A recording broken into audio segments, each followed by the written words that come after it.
a gente no mercado se acostumou, e você é super ligado nas notícias, sabe, a acordar e dormir escutando Trump disse isso, Trump falou aquilo, Trump disse isso, Trump falou aquilo, e o mercado reagindo o tempo todo a essas falas, esses pronunciamentos de Donald Trump e sua tropinha, sua galera ali, né, sua equipe.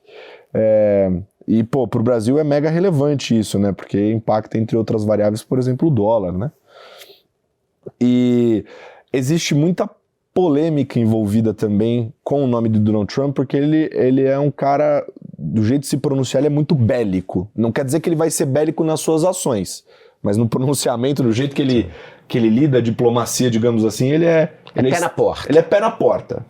E eu queria saber, assim, do que você acompanhou até aqui e tem visto, assim, como fica a sua leitura para Donald Trump, enxergando um ambiente onde os Estados Unidos têm se consolidado nessa posição de excepcionalismo e que aparentemente afasta qualquer nível de suspiro dos emergentes como nós, né, de tentar galgar uma posição melhor ali dentro das economias do mundo. Como é que você vê o Trump nesse período inicial do mandato dele? Tá, vamos lá. Para falar do Trump é legal, talvez vocês não saibam, a audiência não sabe, eu fui para os Estados Unidos fazer a cobertura das eleições.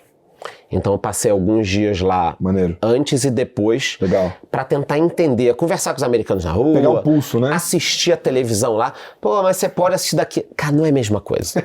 Você olhar o noticiário local, você abrir um jornal, você conversar com um cara de uma padaria, você sentar numa mesa e ficar escutando a conversa da mesa ao lado. Pô, mas você faz isso? É falta de educação. Tá bom, mas se eu faço isso. Então, para ter essa sensação.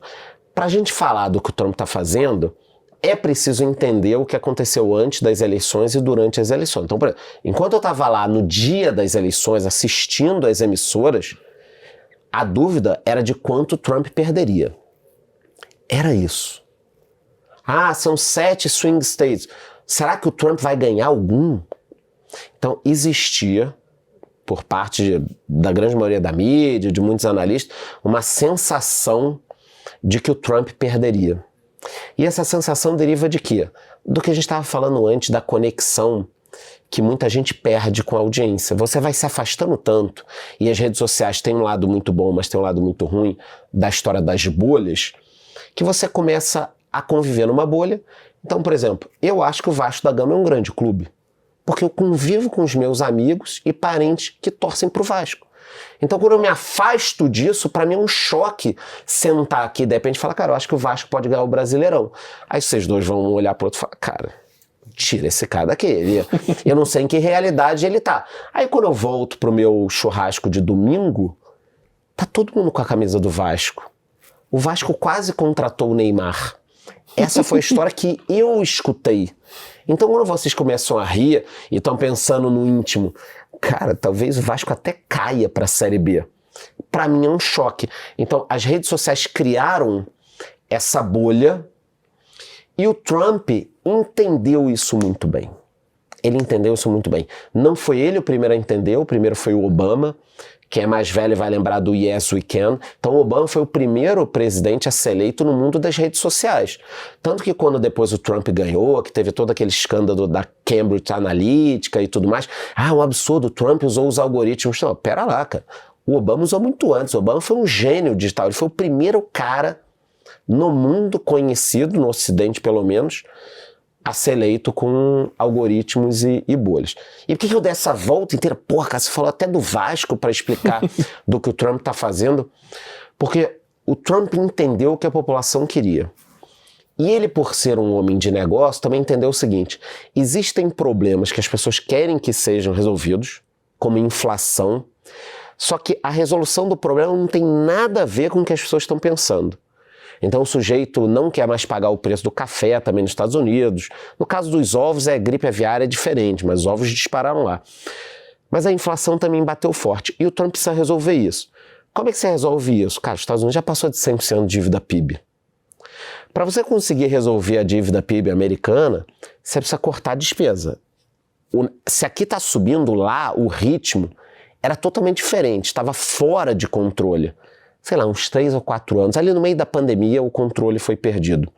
Então, na minha opinião, parte do pé na porta do Trump é um pouco showman, né? Total. Seja demitido lá do show dele. E parte é de alguma forma resolver hoje o maior problema americano. Os Estados Unidos gastam demais, dá para gastar demais, mas em 5 a 10 anos isso fica insustentável. Então, na minha cabeça, até algumas coisas de cultura woke e outros problemas, o Trump quer resolver realmente, mas na parte do dinheiro, da administração, todas ou quase todas as medidas dele passam por resolver o problema americano no médio e longo prazo. Se você não reduzir o gasto americano, e aí você começa a ver, pô, o Trump tá ali falando merda na Ucrânia, e tá mesmo em alguns aspectos, querendo tirar um pouco das bases na Europa, de subsidiar algumas ações pelo mundo, cortando agências federais americanas.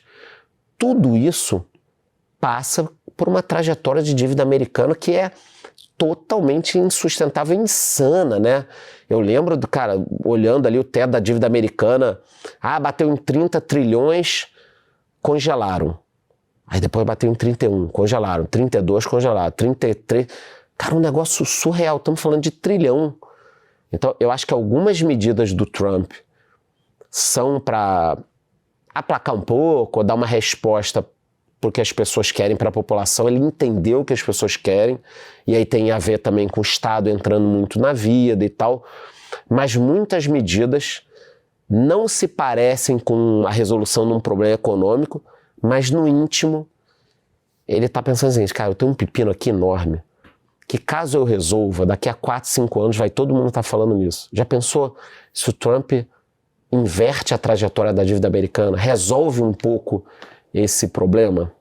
Então eu acredito que possa ser um pouco disso. Tem uma outra questão só, H, pegando esse barco. Perfeita a sua análise, né? Então, enfim, tem até um pouco de retórica de eleição aí no meio, a questão dele também emplacar agendas que vão colocar ele, enfim, na história. E um desses pontos que foi uma retórica eleitoral forte foi a questão geopolítica, né? Ele usava inclusive isso para dizer que o antigo governo era fraco, que ele que permitiu que a situação geopolítica no mundo... Esse caos no mundo. Fosse gerado. E é impressionante, a gente ficou até falando aqui, né, olhando o mercado sempre, aí, ele entrou no governo assim, na sequência o Putin já, estamos abertos aqui a discutir, a negociar, e ele tem intensificado essas conversas. Hoje mesmo... A Coreia do Norte parou de ameaçar os outros, já tá roubando criptomoeda de novo. O mundo tá voltando ao normal, né? Cada um fazendo... Então, assim, e a questão, acho que central de toda essa história, pelo menos de curto prazo, é obviamente o conflito entre Rússia e Ucrânia, cujo qual é super interessante, né? Porque os Estados Unidos apoiou ao longo desse caminho toda a Ucrânia, pelo menos na parte financeira e armas, mantimentos, enfim. E neste momento, o Trump coordena todas as negociações diretamente com Putin, e ele praticamente descarta o Zelensky. Assim, achou o Zelensky ditador, né? Porque ele não quis eleições. Falou que ele não era tão importante assim para as discussões, né? Enfim, como você enxerga isso? Você acha que ele realmente vai conseguir endereçar essas questões geopolíticas ou acaba ficando mais numa retórica eleitoral? Cara, eu acho péssimo o Ocidente estar dividido no momento de crise global, de alguns problemas no Oriente Médio.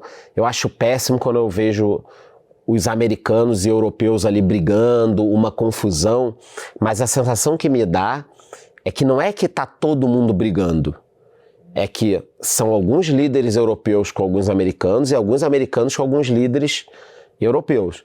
Então o Trump pode em algum momento fazer uma composição com a Alemanha, com a França, com a Itália, a depender dos líderes. Mas acho que nesse momento ele entrou com o pé na porta para tentar acabar com 2 guerras, e tem o problema do Irã, a gente precisa falar disso, porque em algum momento vai ter que se resolver da bomba atômica, que eles estão chegando, vai atacar ou não vai, e aí isso pesa em petróleo. Petróleo está ali paradão nos $75, 3 para cima, 3 para baixo, há um tempão. Pô, o mundo está com dificuldade de combater inflação. você ataca ou não ataca o Irã agora? Mas, pô, o Irã vai ter arma nuclear e aí depois você perde o controle do Oriente Médio de novo, que aí vai todo mundo ter arma nuclear. No momento que o Irã tiver, a Arábia Saudita vai ter que ter. Todos os outros países vão querer ter armas nucleares. Então, eu acho que o Trump entrou, está tentando equacionar, sem ter todas as informações. Eu acho péssimo o que ele fez com o Zelensky, que é o que você estava falando, pô, os americanos apoiaram, todo mundo viu, não dá para contar uma nova história, que foi a Rússia que invadiu a Ucrânia do dia para a noite. Agora você vai fazer isso? A gente não sabe toda a história. Será que o Trump tentou conversar com o Zelensky? Ele falou, não quero, não aceito nenhum tipo de paz. Pô, mas tá inviável ficar pagando isso aqui. Não é melhor chamar o Putin e a gente tentar compor de alguma forma e daqui para frente criar uma mega proteção na Europa para que o Putin nunca mais tente fazer nada?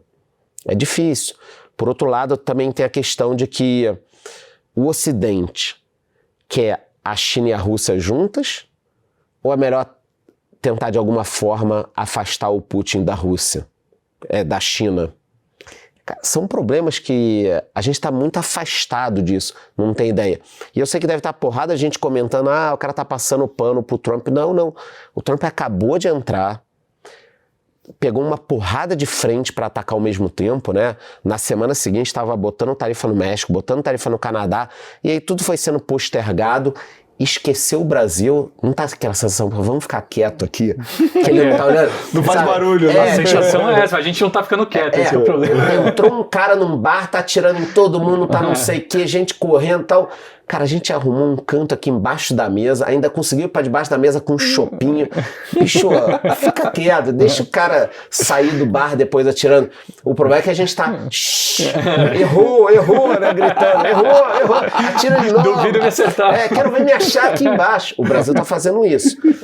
Mas é um negócio complicado. Então, Trump, talvez a gente precise dar... sei lá, 3 meses, 6 meses a mais para entender o que ele está fazendo. A princípio, achei muito ruim o que ele fez com o Zelensky.